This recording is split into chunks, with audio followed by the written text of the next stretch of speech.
Du 20 au 24 juillet 2026, Abidjan accueille une mission institutionnelle de haut niveau.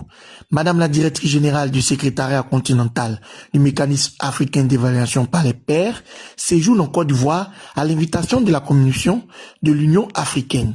Cette visite s'inscrit dans le cadre des travaux conjoints du 9e comité technique spécialisé sur les finances, les affaires monétaires, la planification économique et l'intégration, ainsi que du 5e comité technique spécialisé sur le commerce, le tourisme, l'industrie et les mines.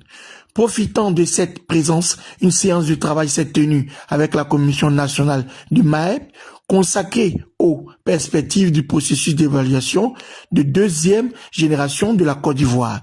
Cette cérémonie officielle a eu lieu dans les locaux du CNMAEP à Montauban, ce mardi 21 juillet 2026, un rendez-vous institutionnel majeur pour renforcer la gouvernance, la démocratie et le développement inclusif en Afrique. Le professeur David Soro, le président de la Commission nationale du mécanisme africain d'évaluation par les pairs Côte d'Ivoire.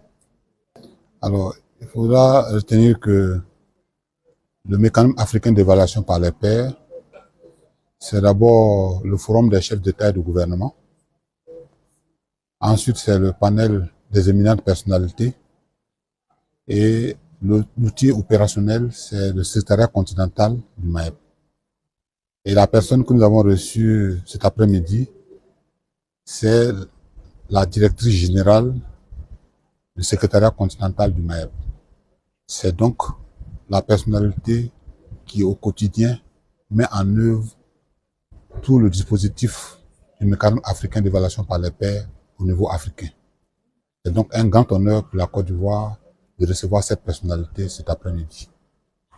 Et nous avons, à l'occasion donc de cette visite, nous lui avons présenté l'architecture organisationnelle du mécanisme africain d'évaluation par les pairs en Côte d'Ivoire.